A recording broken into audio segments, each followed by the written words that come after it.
सलाम आदाब। मैं कलीमुल्लाह स्वागत करता हूं आप लोगों का द मैसेज में।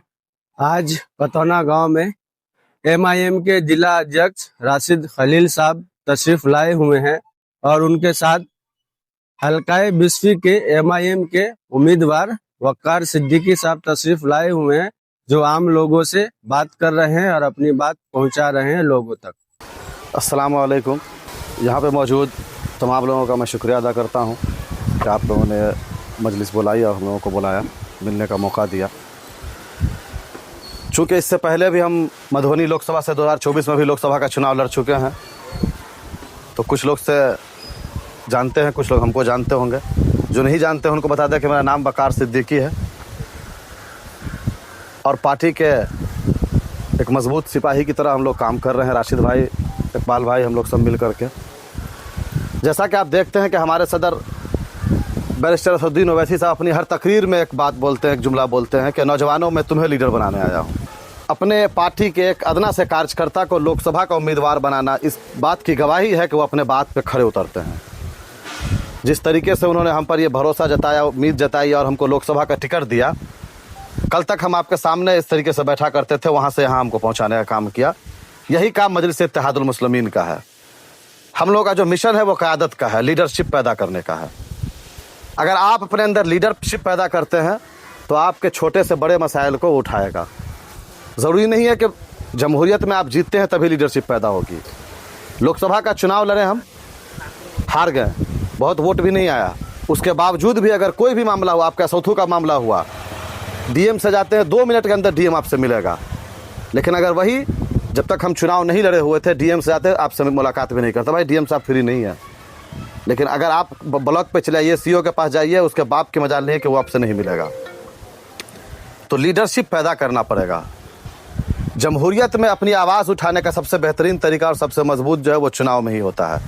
जब तक अपने वोट के अधिकार को आप नहीं पहचानिएगा तब तक आपके हक हुकूक की बात कोई नहीं करेगा। अपनी लड़ाई खुद लड़ना पड़ेगा, दूसरों के भरोसे नहीं चल सकते हम लोग। देखिए कि असौथू में अल्पसंख्यक स्कूल बन रहा था, ज़मीन हमारी वक्फ की ज़मीन, करोड़ों रुपए की सरकार की योजना है। उसके बावजूद यहाँ के मौजूदा विधायक ने उस काम को रुकवा दिया। हफ्तों 10 दिन तक वहाँ काम चला, उसके बावजूद रुकवा दिया। लेकिन यहाँ जिसको 10 साल हम लोग जिताएं, अभी राज्यसभा सांसद हैं, लोकसभा में फातिमी साहब चुनाव लड़े, लेकिन उनके मुंह में वकार नहीं था कि एक लफ्ज़ वो बोल पाए कि भाई डीएम से मिल पाए कि आप क्यों असौथू को स्कूल को रुकवा दिया है। अरे अगर वो स्कूल बनता तो गरीब का, मुसलमान का ही बच्चा पढ़ता, अक़लियत का स्कूल था, तो जाहिर सी बात है कि हम लोगों के गरीब बच्चा ही पढ़ते। फैयाज साहब का पोता और बेटा तो नहीं आएगा पढ़ने। तो जो हमारे मसले पर नहीं बोले, जो हमारे मुद्दे पर अगर आवाज़ नहीं उठाए, तो फिर ऐसे लोगों को जिता करके भेजने का क्या फ़ायदा है। आप चाहे विधानसभा भेजें या पार्लियामेंट में भेजें, इसीलिए भेजते हैं ना कि हमारे आवाज़ को उठाएगा। अगर हमारा कोई मामला होगा तो उसको उठाएगा। देश की सबसे बड़ी पंचायत है पार्लियामेंट, बिहार की सबसे बड़ी पंचायत है विधानसभा। तो किसी भी पंचायत में जाने का मतलब है कि आप उसकी लड़ाई को लड़िए, उसकी आवाज़ को उठाइए। लेकिन 75 साल से आप देख लीजिए कि हम लोग कांग्रेस को, राजद को, जदयू को, तथाकथित सेकुलर पार्टियों को वोट देते आए हैं। लेकिन जब भी हमारे मसले पर बोलने की ज़रूरत पड़ी तो सबके मुँह में दही जम जाता है। अगर तनो तनहा सिर्फ एक आवाज़ आपके लिए उठती है तो वह बैरिस्टर असदुद्दीन ओवैसी साहब। बिहार में कोई भी मसला होता है तो सिर्फ अख्तरुल ईमान साहब बोलते हैं।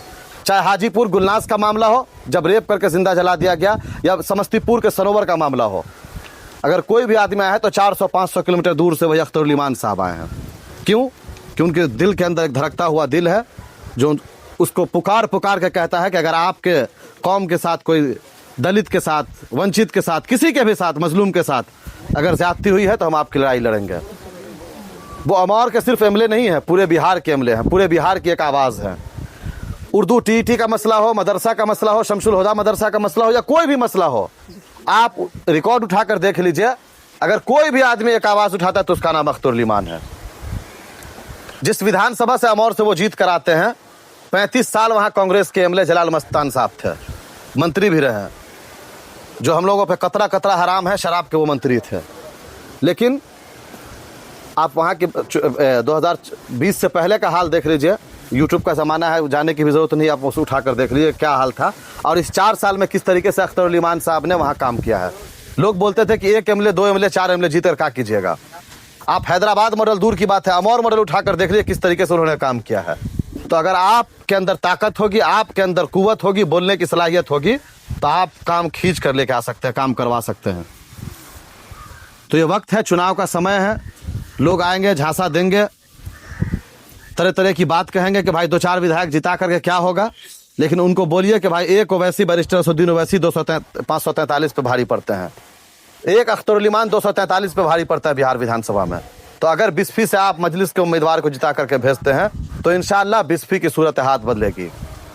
हमारी और आपकी बेटियां आज डिग्री करने के लिए दरभंगा और मधुबनी जाने की जरूरत पड़ती है। भाई क्यों जाएगी? सरकार की जब योजना है कि हर ब्लॉक में एक डिग्री कॉलेज हो, तो यहाँ जिसको हम वोट देते आए हैं वो आखिर आज तक क्या करते रहे? बचौल तो ऐसे भी नहीं कर रहा है, वो तो निकम्मा नाकारा है ही। लेकिन जिस फैयाज साहब को 10 साल हम लोग जिताए, अभी राज्यसभा सांसद हैं, लेकिन एक लफ्ज उठा के देखा दीजिए आप, चाहे वो विधानसभा का हो या पार्लियामेंट का हो, कि वो स्पीच दिए हो कि बिस्फी में एक डिग्री कॉलेज की जरूरत है। तो अगर आप हमारे मसाइल पे नहीं बोलिएगा तो हमारे वोट का भी आपको अधिकार नहीं है। जब सन ऑफ यादव हो सकता है, सन ऑफ मल्ला हो सकता है, सन ऑफ कुर्मी हो सकता है, सन ऑफ कुशवाहा हो सकता है, हर जात की जब पार्टी हो सकती है, तो सन ऑफ मुस्लिम क्यों नहीं हो सकता? मुसलमानों की आवाज़ क्यों नहीं हो सकती है? मुसलमानों की एक पार्टी क्यों नहीं हो सकती है? आप 2024 तो देख ही रहे, 2020 में भी जितनी हमारी मिली तंजीमें हैं, सबको अख्तरुल ईमान साहब ने लेटर लिखा और बाज़ाब्ते लालू यादव से जाकर मिले, भाई हमसे गठबंधन कीजिए, हमको 5 ही सीट दीजिए, सीमांचल में ही हमको सीट दीजिए। लेकिन 2020 में भी उन्होंने नहीं किया। जब 5 सीट हम जीत कर आए तो वही लालू यादव 100 कॉल ओवैसी साहब को करते थे, अख्तरुल ईमान साहब को करते थे कि अख्तर तुम तो हमारे पुराने साथी हो, MIM को गठबंधन को समर्थन कर दे दो। तब ओवैसी साहब ने कहा कि आप 118 लेकर आ जाइए, 5 हम बिना शर्त आपको समर्थन दे देंगे। जब स्पीकर चुनाव की बारी आई तो अख्तरुल ईमान साहब के साथ, जब तक वो 5-4 विधायक हम लोग के साथ थे, हर स्पीकर के चुनाव में हमने गठबंधन का साथ दिया। उसके बाद 2025 का जब मामला आया तो आप लोगों ने देखा कि हम लोग हर तरीके से कोशिश किए, उनके विधायक से मिले, उनके MP से मिले, उसके बावजूद जो है लेटर हम लोग लिखे, लेकिन सीधे नकार दे कि आप चुनाव नहीं लड़िए। भाई जमहूरियत में सबको हक है चुनाव लड़ने का, ये कौन तरीका कि आप चुनाव नहीं लड़िए? अगर आपको लगता है कि MIM मजबूत है, MIM के बिना हम सरकार नहीं बना सकते हैं, तो आपको MIM को साथ लेना पड़ेगा। नहीं तो चुनाव के बाद फिर ये रोना विलाप नहीं कीजिएगा कि भाई MIM जो हमारा वोट काट दिया, हम भाजपा आ गए, हम सरकार नहीं बना पाए। तो अभी भी वक्त है, हम लोग खुले मन से कह रहे हैं कि अगर जिसको भी सरकार बनाना है, मुख्यमंत्री तेजस्वी यादव को बनना है, सरकार आपको आना है, सत्ता की चाबी MIM के पास है। अगर सत्ता में आपको बैठना है तो बिना MIM के आप नहीं बैठ सकते हैं। तो इंशाअल्लाह पूरे बिहार में इस बार मुसलमानों ने, दलितों ने, वंचितों ने ये मिजाज बना लिया है कि हम लोग MIM के साथ खड़े हैं और MIM को वोट देंगे। और ये नहीं कि सिर्फ मुसलमान ही हमारे साथ हैं। आप लोकसभा देख लीजिए, हम लोग 9 सीट चुनाव लड़ रहे हैं, 9 सीटों पे हमने 4 या 5 गैर मुस्लिम उम्मीदवार को दिया। हमने राजपूत को भी दिया, राणा रंजीत को भी दिया, हमने भूमियार को भी दिया, हमने सहनी समाज से भी प्रियंका चौधरी को दिया, दलित समाज से भी हमने मांझी जी को गोपालगंज चुनाव लड़वाया। तो भाई जिसकी जितनी हिस्सेदारी, जिसकी जितनी भागीदारी, लालू यादव जो समाजवाद का नारा देते थे, अगर उस पर सही मायने में कोई खरी उतरता है तो MIM है कि जिसकी जितनी, जहां जिसकी भाई आपकी सीट है वहां आप लड़िए, जहां हमारा सीट है वहां हम लड़ेंगे। तो विधानसभा में हम लोगों के साथ पूरी मजबूती के साथ हिंदू भाई भी हम लोग के साथ जुड़ रहे हैं। और हम लोग जो है देखिए 2 सीट हम लोग सदर साहब अनाउंस किए हैं, एक तौसीफ साहब की बहादुरगंज, दूसरा रंजीत का। तो भाई हम लोग तो आपको हक दे रहे हैं, लेकिन आप हमारा हक नहीं दे रहे हैं। तो चुनाव का समय है, एक बार आप लोग मिजाज बनाइए और पूरी मजबूती के साथ ओवैसी साहब को इंशाल्लाह वोट दीजिए, ओवैसी साहब के पतंग छाप पे वोट दीजिए, ताकि 2000 किलोमीटर दूर ओवैसी साहब को भी ये एहसास हो कि जिसकी आवाज़ हम पार्लियामेंट में उठाते हैं, उस बिस्फी से भी हमारे साथ 50,000 25,000 लोग जुड़े हुए हैं, हमारे कंधे से कंधा मिलाकर खड़े हैं। हार जीत अल्लाह के हाथ में है, न आप हरा सकते हैं किसी को, न जिता सकते हैं। भाई पिछली बार तो फैयाज साहब के लिए पूरा लोग लग गया ना कि किसी तरीके से भाजपा को हराना है, नहीं हरा सके। बिहार में 20 साल से NDA की सरकार है, 11 साल से देश में NDA की सरकार है, लेकिन मुसलमान जिस तरीके से पहले खा रहा था, कमा रहा था, पढ़ रहा था, लिख रहा था, इस 20 साल में भी उसी तरीके से कर रहा है। तो आप राजद की सरकार आ जाने से कोई मनसलवा नहीं उतरेगा कि बैठे बैठाए हम लोग खाएंगे, सोते रहेंगे। भाई फिर भी मेहनत करते थे और अब भी मेहनत कर रहे हैं। और इंशाअल्लाह अगर अपनी कायदत को मजबूत करते हैं तो आप और मजबूत होंगे और आपकी आवाज़ पूरी मजबूती के साथ उठाई जाएगी। तो यही बात है, इंशाअल्लाह फिर आप लोगों के बीच आना होगा। और हमने बिस्फी से उम्मीदवारी की घोषणा की है। पार्टी सदर अगर हमको टिकट देते हैं तो इंशाल्लाह पूरी मजबूती के साथ आपकी लड़ाई हम लड़ेंगे। तो आप लोगों से यही गुजारिश है कि आप लोग हमारा साथ दीजिए, और जब भी ज़रूरत पड़ी 12 बजे रात में हो, कभी हो, हम 24 घंटा इंशाल्लाह आप बिस्फी में हाजिर रहेंगे।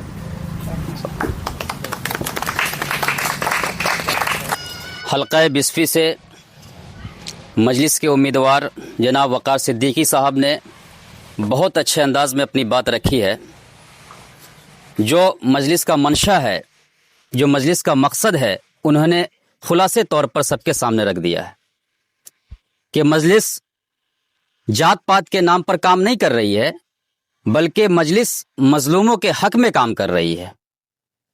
जो भी मजलूम होगा, वो अगर देश का नागरिक होगा, मजलिस उसके लिए वहां पर खड़ी हुई नजर आएगी। पूरे देश के अंदर, पूरे मुल्क के अंदर एक आवाज लग रही है, वो ये है कि जो भी मजलूम होगा, जिसकी इस मुल्क के अंदर हक तलफी की जाएगी, जिसके हुकूक को छीना जाएगा, मजलिस उसके लिए खड़ी नजर आएगी। अब मैं यहाँ पर चंद नौजवान हमारे बैठे हुए हैं, मैं उनसे गुजारिश करूँगा कि आपके सामने मौजूद हैं वक़ार सिद्दीकी साहब, जो दावेदारी कर रहे हैं कि हम इस बिस्फी हल्का से जो है इलेक्शन लड़ेंगे। अगर पार्टी के सदर हमको इस चीज़ की इजाज़त देते हैं, हमें टिकट मिलती है, तो ज़रूर हम लड़ेंगे, आपके बीच आएंगे और काम करके दिखाएंगे। अगर किसी नौजवान के जहन में कोई सवाल हो वक़ार सिद्दीकी साहब से, तो बिल्कुल पूछ सकते हैं। हमने 2 बार जिताया फैयाज साहब को, लेकिन ना ही रोड अच्छा बना, ना ही यहाँ के कोई कॉलेज वगैरह, ना हेल्थ सेक्टर में कोई काम किया। और लालू साहब के भी लड़के ये सब वादा करते हैं, लेकिन ग्रामीण में कुछ दिखता हुआ नहीं नज़र आता है। दूसरी बात यह है कि कॉलेज और हेल्थ, ये दोनों को जो है मजबूत करना बहुत ज़रूरी है। कमा तो आदमी दिल्ली, मुंबई, हैदराबाद में भी लेता है, और वहाँ का पैसा यहाँ भेज करके बिहार को मजबूत करता है, लेकिन बिहार के ही लोग जो है, जो नेता में बैठे हुए हैं, वो बिहार को लूट रहे हैं। तो आज आप आए हैं खड़े होकर के, आपने सब बात कहा, हमने सुना। जब आप जीत के आएंगे तो कल आपसे भी यही सवाल होगा, जब आप काम नहीं करेंगे तो। इसीलिए हमने कहा है कि जहाँ जहाँ हमारे विधायक जीते हैं, आप वहाँ के मॉडल को उठा के देख लीजिए। चाहे हैदराबाद दूर है, इसलिए हमने अमौर का मिसाल दिया है कि यूट्यूब का ज़माना, जाने की ज़रूरत नहीं है। अमौर में 2 पुल था, हम बता रहे हैं। जिस तरीके से नदी आपके बल्हा में है, पुल का काम शुरू हुआ, टेंडर हुआ, बाढ़ बीच में आ गया, पुल खड़ा भी हो गया, दोनों तरफ नदी बढ़ गई। लगभग 10 साल 15 साल वो पुल वैसे ही पड़ा रहा, लेकिन जलील मस्तान साहब बोले, मंत्री भी थे, वो काम नहीं करवा पाए। रसेली घाट और एक खाड़ी, शायद खाड़ी पुल है, दोनों हम वहाँ गए हैं, देख के आए, इसलिए बोले। 2-2 महीना किशनगंज में हम पार्टी के लिए काम किए, वहाँ रहे हैं। लेकिन अख्तरुल साहब आए, दोनों पुल को पास करवाएं। उसके बाद 260 करोड़ रुपए की लागत से एक और पुल, 2 किलोमीटर जाने के लिए 40 किलोमीटर सफ़र तय करके आना पड़ता था लोगों को। तो MIM की पहचान ही काम है। जहाँ हमारे विधायक जीते हैं, वहाँ हम काम किए हैं। चाहे आप औरंगाबाद मॉडल देख लीजिए, हैदराबाद मॉडल देख लीजिए, अमौर मॉडल देख लीजिए। इंशाअल्लाह हम बोले ना कि हम चुनाव जीते या हारें, आपके हर मसले को, हर मसाइल को हम मजबूती के साथ उठाते रहेंगे। असौथू का मामला आया, हमने 3 बार DM से मिला, हम पटना जाकर के अल्पसंख्यक आयोग में गए, मंत्री से मिले। तो जितनी हमारी ताकत थी, पूरी मजबूती के साथ हम उसकी लड़ाई को लड़ रहे हैं। और हमारा पहला काम ही है कि असौथू स्कूल का काम करवाना, दूसरा बिस्फी में डिग्री कॉलेज, और इंशाअल्लाह आप हेल्थ का काम कर रहे हैं, वो भी इंशाअल्लाह हम उसको मजबूती से उठाएंगे। बहुत बहुत शुक्रिया। और कोई नौजवान है ऐसे जो कुछ सवाल रखना चाहते हैं अपना? अस्सलामु अलैकुम रहमतुल्लाहि व बरकातुहू। बहुत खुशी हुई मुझे जब यहाँ मैंने कॉल किया राशिद खलील साहब को कि इस इलाके में भी लोगों को ज़रूरत है मजलिस की, और बहुत कोशिश किया।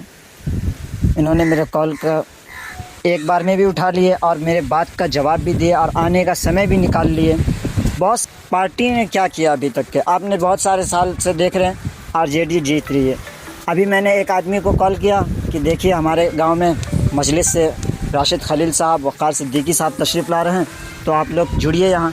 तो मुझे क्या बोलते हैं कि बेटा तुम मेरे घर आओ, मैं तुम्हारा माइंड सेट करता हूँ। RJD ने जो दिया, ये 400-500 लेकर 400-500 साल तक के इन लोग बस इसी तरह का काम करेंगे। ये 500 लेते हैं और सरकार को वो दे देती है, तो ये 500 में इसका 5 साल घर नहीं चलने वाला या सड़क नहीं बनने वाला। ऐसा नेता होना चाहिए जो आपको सांसद से लेकर पार्लियामेंट तक की आवाज़ उठा सके। जैसा कि आप लोग जानते हैं कि अख्तरुल इमान साहब बहुत बहुत बहुत बेहतरीन है। अगर देखा जाए तो आप लोग इम्तियाज़ जलील साहब का भी नाम सुना होगा, उन्होंने भी वक्फ बिल को लेकर बहुत सारे आवाज़ उठाए। हर चीज़ के लिए हमेशा हज़रत बैरिस्टर असदुद्दीन अवैसी साहब पार्लियामेंट के अंदर वक्फ बिल का मसला हो या फिर बुर्का का मसला हो या फिर NRC का मसला हो या इस तरह की जितनी भी सारी चीज़ें हैं, हर चीज़ में आवाज़ उठाया है। चाहे दलित हो, मुसलमान हो, पिछड़ा हो, हर किसी के लिए आवाज़ उठाया। फिर हमें भी चाहिए कि ऐसा नेता हो जो हमारे हक़ के लिए लड़े, जो हमारे हक़ की बात करता हो। इसके लिए चाहिए कि हम भी लोग जुड़कर, जैसे कि हमारे बिस्फी विधानसभा से वक़ार सिद्दीकी साहब खड़े हुए हैं, तो हमें ज़्यादा से ज़्यादा खुद अपने दोस्तों को, भाइयों को, अहबाब को, रिश्तेदारों को बताए कि ऐसा नेता, ऐसा लीडर, ऐसा युवा जो आपके हक़ की बात करता हो, आप भी उसे वोट दीजिए, है कि नहीं। और इंशाअल्लाह वक़ार सिद्दीकी साहब ने जो कहा, राशिद खलील साहब ने जो कहा, सब बात तो हो ही चुकी है, उसमें कुछ कहने को बचा नहीं था। बस थोड़ी सी बात थी जो मैंने कह दिया। जज़ाकल्लाह सुनने के लिए।